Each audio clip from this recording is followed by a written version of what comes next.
அனைவருக்கும் அஸ்ஸலாமு அலைக்கும் வரஹ்மத்துல்லாஹி வபரகாத்துஹு. நண்பர்களே, கவி பேரரசுடைய இந்த வரிகளை கவனிங்க.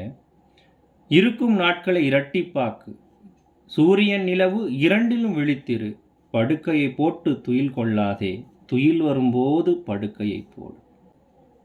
மனிதனின் உள்ளம் காலி கிண்ணம், லட்சியங்களை ஊற்றி நிரப்பு, மண்ணும் விண்ணும் விண்ணும் மண்ணும் வெற்றியின் இலக்கு, செவ்வாய் கிரகமே சீக்கிரம் உனக்கு. என்ன அற்புதமான வரிகள் பாருங்கள். இதைத்தான் இன்னொரு திசையில், இந்த உலகத்தையே நீ ஆட்சி செய்யணும் என்று நினைத்தால் கூட சரியான நேரத்தையும் சரியான இடத்தையும் அறிந்து நீ செயல்பட்டால் இந்த உலகம் உன் கையில் வரும் என்று வள்ளுவன் சொல்கிறார். இதைத்தான் அவர் ஞானம் கருதினும் கைகூடும், காலம் கருதி இடத்தார் செயின் என்று சொல்கிறார். ஆக நண்பர்களே, எனக்கான நேரம் வரட்டும், அப்போ உழைச்சிக்கிறேன், அப்போ ஜெயிக்கிறேன் என்று நினைப்பதை காட்டிலும் இறைவன் கொடுத்திருக்கின்ற நேரத்தை இப்பொழுது நாம் சரியாக பயன்படுத்தி கொண்டால், இலக்கை நோக்கி பயணித்தால், இன்ஷா அல்லாஹ் நாமும் நாளை சாதனையாளர்களில் ஒருவர்தான் என்பதில் மாற்று கருத்தில்லை.